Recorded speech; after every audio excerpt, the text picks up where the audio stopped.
بسم الله الرحمن الرحيم. الحمد لله رب العالمين، من علينا بمواسم الخيرات، وأصلي وأسلم على عبد الله ورسوله سيدنا ونبينا محمد وعلى آله وصحبه أجمعين. أما بعد، فيا أيها الإخوة المسلمون، أيها الإخوة قاصدو الحرم الشريف، أيها المسلمون في كل مكان، نهنئكم بحلول شهر رمضان المبارك، أعاده الله علينا وعلى بلادنا وعلى ولاة أمرنا وعلى المسلمين جميعاً بالخير والعز والنصر والتمكين. أيها الإخوة المسلمون، بهذه المناسبة باسمكم قاصدي الحرمين الشريفين نرفع أسمى آيات التهاني لمقام ولاة أمورنا بمناسبة حلول هذا الشهر المبارك، شاكرين الله عز وجل على ما من به علينا من إدراك هذا الشهر الكريم، ونحن في خير وأمن ونعم عظيمة، نسأل الله أن يزعنا شكرها. ومن أهمها خدمة الحرمين الشريفين وهذه الجموع المليونية التي تؤم البيت الحرام معتمرة زائرة راكعة ساجدة آمنة مطمئنة، فيا لها من نعم عظيمة. إدراك هذا الشهر الكريم نعمة من نعم الله عز وجل، وليس العبرة ببلوغ هذا الشهر، وإنما العبرة بأن يبارك لنا فيه وأن يتنافس الجميع فيه بالأعمال الصالحة، بحسن الصيام وحسن القيام والحرص على الأوقات وضبطها فيما يقرب إلى الله جل وعلا من تلاوة القرآن ومن الأذكار ومن عمل الخير والبر ومن أعمال الخير كلها، وهي كثيرة ولله الحمد والمنة. فنحمد الله ونشكره، نوصي أنفسنا وإياكم بتقوى الله عز وجل والحرص على حسن الصيام والقيام وإدراك هذه النعمة، وأن يكون رمضان فرصة لكل مسلم أن يغير حاله إلى الأفضل فيما يقربه إلى الله تبارك وتعالى. ومع حلول شرف الزمان نحن نعيش في شرف المكان، في هذا المكان المعظم، في بيت الله الحرام. إن أول بيت وضع للناس للذي ببكة مباركاً وهدى للعالمين. فواجبنا أن نشكر الله عز وجل على هذه النعمة. أولم نمكن لهم حرماً آمناً يجبى إليه ثمرات كل شيء.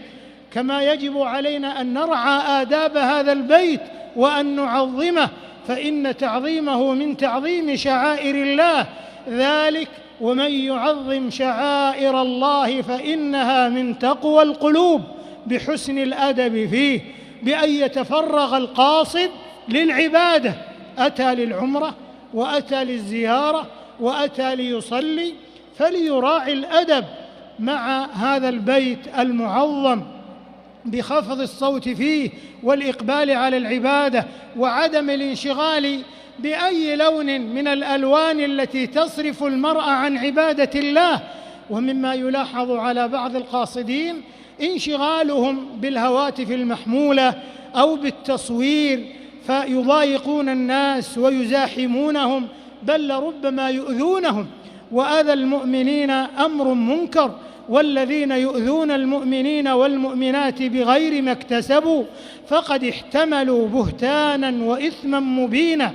تفرغوا للعبادة واحرصوا على عمارة أوقاتكم بالحرم الشريف بما يقربكم إلى الله عز وجل.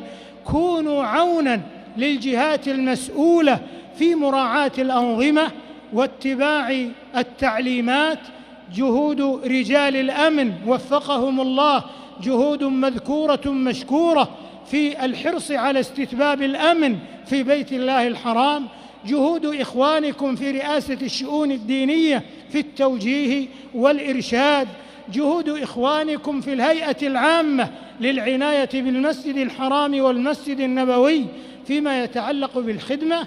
وكذلك أيضا إدارة الحشود الواجب علينا أن نتعاون معهم في أدوار تكاملية تناغمية تنسيقية، وإننا لنشيد بوعي القاصدين وندعوهم إلى مزيد من التعاون مع هذه الجهات واتباع التعليمات والأنظمة المتبعة.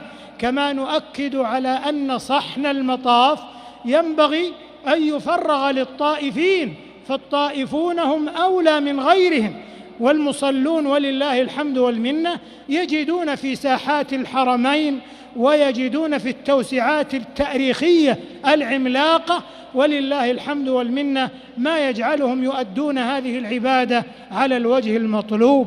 كذلك على المرأة المسلمة التي تقصد الحرم الشريف أن تتحلى بآداب البيت، فتلتزم الحجاب والعفاف والحشمة، وتكون بعيدة عن الاختلاط بالرجال قدر المستطاع في موسم ناجح متميز بإذن الله يراه العالم من خلال النقل الإعلامي اليوم بما يمثل صورة مشرقة عن الدين الإسلامي وعن اجتماع المسلمين على الحق والهدى.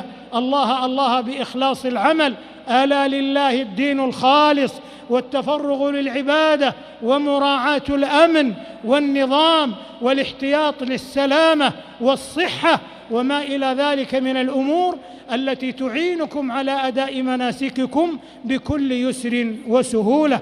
نسأل الله تبارك وتعالى أن يهل علينا رمضان بالأمن والإيمان والسلامة والإسلام والتوفيق لما يحبه ويرضاه، وأن يعيده علينا وعلى ولاة أمرنا وبلادنا وقاصد الحرمين الشريفين والمسلمين في كل مكان والعالم الإسلامي، وهو يرفل بألوان الأمن والأمان ورغد العيش والصحة والاطمئنان، وقد تلاشت الفتن وامحت المحن واجتمعت كلمة الأمة على الكتاب والسنة. جعله الله شهر نصر وعز وتمكين للمسلمين في كل مكان، إنه جواد كريم. وآخر دعوانا أن الحمد لله رب العالمين، وصلى الله وسلم على نبينا محمد وعلى آله وصحبه أجمعين، والسلام عليكم ورحمة الله وبركاته.